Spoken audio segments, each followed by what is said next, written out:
मैं doctor Kirti Mathur, associate professor political science, government Meera girls college Udaipur.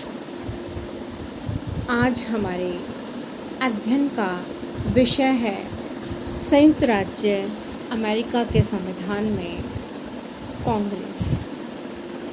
संयुक्त राज्य अमेरिका में व्यवस्था को कांग्रेस कहा जाता है। फिलाडेल्फिया सम्मेलन के सदस्य अमेरिका में द्विसदनात्मक व्यवस्थापिका की आवश्यकता पर लगभग एकमत थे। अमेरिका में उपनिवेश काल में भी अधिकांश राज्यों में द्विसदनात्मक प्रणाली को ही अपनाया गया था और परिसंघ के अंतर्गत अपनाई गई एक सदनात्मक व्यवस्थापिका असफल सिद्ध हुई थी। अतः संघात्मक व्यवस्था को अपनाने के कारण भी द्विसदनात्मक व्यवस्थापिका को अपनाना आवश्यक था। अतः इस बात पर तो सहमति थी कि राष्ट्रीय व्यवस्थापिका के 2 सदन होने चाहिए, लेकिन इस बात पर मतभेद था कि व्यवस्थापिका के दोनों सदनों के निर्माण का आधार क्या हो। अमेरिकी संघ की सभी बड़ी इकाइयों द्वारा इस संबंध में जनसंख्या के आधार को अपनाने पर बल दिया गया, जबकि छोटी इकाइयों द्वारा व्यवस्थापिका के दोनों सदनों का निर्माण संघ की सभी इकाइयों की समानता के सिद्धांत के आधार पर करने पर बल दिया गया।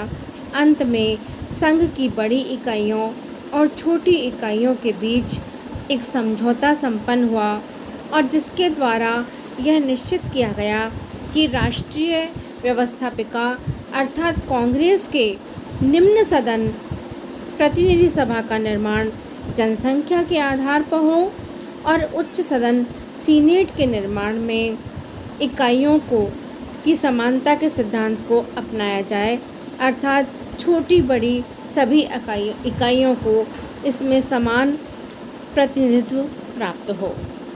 संयुक्त राज्य अमेरिका के संविधान के प्रथम अनुच्छेद में लिखा है कि इसके अंतर्गत प्रदान की गई व्यवस्थापन संबंधी समस्त शक्तियां संयुक्त राज्य अमेरिका की एक कांग्रेस में निहित होंगी। लेकिन व्यवहार में कांग्रेस को न केवल व्यवस्थापन वरन प्रशासनिक और न्यायिक क्षेत्र में भी शक्तियां प्राप्त हैं।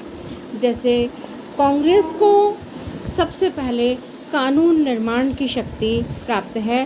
कांग्रेस का प्रथम और सर्वप्रमुख कार्य कानून निर्माण करना है और कांग्रेस की व्यवस्थापन शक्तियों का उल्लेख अनुच्छेद 1 के 8वें उप भाग में वर्णन किया गया है और उसमें 4थे अध्याय में लिखा गया है कि इस संबंध में कांग्रेस की शक्तियाँ 3 प्रकार की हैं: प्रदत्त, निहित और समवर्ती।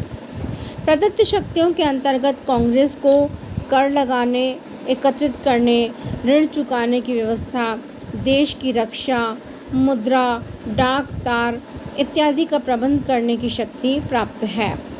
कांग्रेस सर्वोच्च न्यायालय के अधीन अन्य न्यायालयों का गठन कर सकती है, स्थल सेना, जल सेना के नियमों हेतु कानून बना सकती है। कांग्रेस को कानून निर्माण के संबंध में अंतर्निहित शक्तियां भी प्राप्त हैं, जिनका उल्लेख संविधान के 4थे अध्याय में किया गया है। इन शक्तियों में बैंक, कॉरपोरेशन स्थापित करना, कृषि, बिजली, सैनिक, जल सेना, अकादमियाँ स्थापित करना और सड़कों, स्कूल, स्वास्थ्य बीमा आदि पर धन खर्च करना आदि सम्मिलित है। समवर्ती सूची में विषय सम्मिलित हैं जिन पर कांग्रेस और राज्यों के विधानमंडल दोनों ही कानून बना सकती है, जैसे कर लगाना, ऋण लेना, न्यायालयों की स्थापना व्यवस्था, बैंक, कॉरपोरेशन, सार्वजनिक कल्याण आदि। इसी तरह राष्ट्रपति के चुनाव में मतगणना भी कांग्रेस के दोनों सदनों के सम्मुख होती है, तो कांग्रेस को चुनाव के संबंध में भी शक्ति प्राप्त है। यदि राष्ट्रपति पद के चुनाव में किसी भी उम्मीदवार को निर्वाचक मंडल का पूर्ण बहुमत प्राप्त न हो तो प्रतिनिधि सभा पहले 3 उम्मीदवारों में से राष्ट्रपति चुनने के लिए मतदान करती है।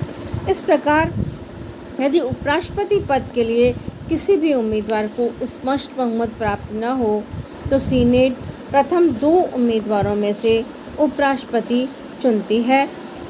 प्रतिनिधि सभा के द्वारा अपने अध्यक्ष और उपाध्यक्ष तथा सीनेट के द्वारा अपने उपसभापति का चुनाव किया जाता है। इसके अतिरिक्त कांग्रेस का प्रत्येक सदन अपने सदस्यों के चुनाव तथा उसकी योग्यताओं का निर्णय करता है। कांग्रेस को कार्यपालिका क्षेत्र में भी शक्ति प्राप्त है। कांग्रेस और मुख्यतः सीनेट राष्ट्रपति के इन कार्यों और शक्तियों में भागीदार है, जैसे राष्ट्रपति की नियुक्तियां करने और संधियां करने से संबंधित शक्ति पर सीनेट के द्वारा उन पर प्रभावशाली नियंत्रण स्थापित रखा जाता है। युद्ध की घोषणा केवल कांग्रेस के द्वारा ही की जा सकती है और कांग्रेस को प्रशासन पर नियंत्रण और निर्देशन की शक्ति भी प्राप्त है। कार्यपालिका विभागों से रिपोर्ट और सूचनाएं मंगाकर इसके द्वारा निर्देशन और नियंत्रण की शक्तियों का प्रयोग किया जा सकता है। इसी तरह कांग्रेस को प्रशासन में व्याप्त भ्रष्टाचार की जांच करने या अन्य किसी मामले की जांच करने के लिए भी जांच समिति नियुक्त करने का अधिकार है। इसी तरह कांग्रेस कानून के द्वारा नवीन राज्यों को संघ में प्रवेश दे सकती है। प्रारंभ में जब फिलाडेल्फिया सम्मेलन के द्वारा संयुक्त राज्य अमेरिका के संघ का निर्माण हुआ था, उस समय अमेरिकी संघ में 13 राज्य थे, किंतु अब 50 राज्य हैं और कांग्रेस ने कानून बनाकर ही इन राज्यों को संघ में प्रवेश प्रदान किया है। इसी तरह कांग्रेस को अधिकार प्राप्त है कि वह दोनों सदनों के सदस्यों से अनुशासन का पालन कराने के लिए नियमों का निर्माण करे। यदि कांग्रेस का कोई सदस्य सदन में अनुशासन भंग करता है तो संबंधित सदन बहुमत से प्रस्ताव पारित कर उसे सदन से निष्कासित कर सकता है। कांग्रेस को वित्त के क्षेत्र में भी शक्ति प्राप्त है। कांग्रेस का एक महत्वपूर्ण कार्य राष्ट्रीय वित्त पर नियंत्रण है। यद्यपि वार्षिक बजट ब्यूरो के द्वारा राष्ट्रपति के निर्देशन में तैयार होता है, किंतु बजट कांग्रेस के द्वारा पारित किया जाता है। इसी तरह संविधान में कांग्रेस को अधिकार दिया गया है कि वह देशद्रोह, भ्रष्टाचार या अन्य घोर अपराध पर वह राष्ट्रपति व अन्य किसी भी उच्चाधिकारी को महाभियोग के द्वारा पदच्युत कर सकती है।